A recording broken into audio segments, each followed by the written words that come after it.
Почитувани, граѓанската иницијатива «Ке дишеме или ке издишеме» на сите своји наредни пресконференции одлучи да им го сврти грбот на институциите кои секојдневно нам како граѓани ни го вртат грбот. Аларм 2, Институт за јавно здравје и Центри за јавно здравје. Прашуваме, на кого служи Институтот за јавно здравје? На партиските елити или на нас граѓаните? За кого го вклучувате алармот? За партиската ебола или за нас граѓаните со респираторни проблеми? Прашуваме, дали институтот функционира само како филијала на Заводот за статистика?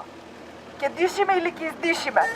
Со поддршка на Еко Герила од Тетово и за нас се работи од Битола, прашуваат и бараат јавно да се соопшти бројот на лица заболени од респираторни проблеми.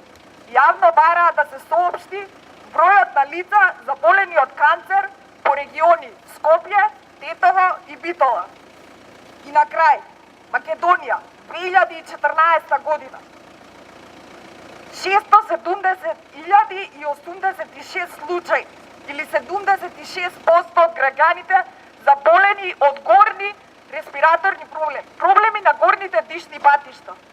И 198.431 или 22% на долните дишни патишта.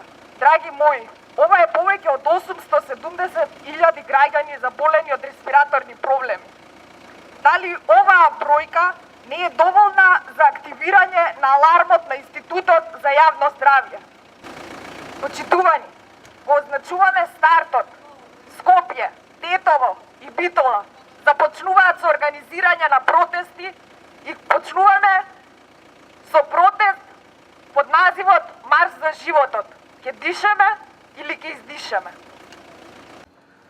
На директорот на Институтот за јавно здравје, граѓанската организација и иницијатива «Ке дишеме или ке издишеме» му подаруваат плакати од нашата иницијатива, му подаруваме заштитна маска, му подаруваме средство за дишење и му подаруваме антихистаминици, за да може слободно да дише.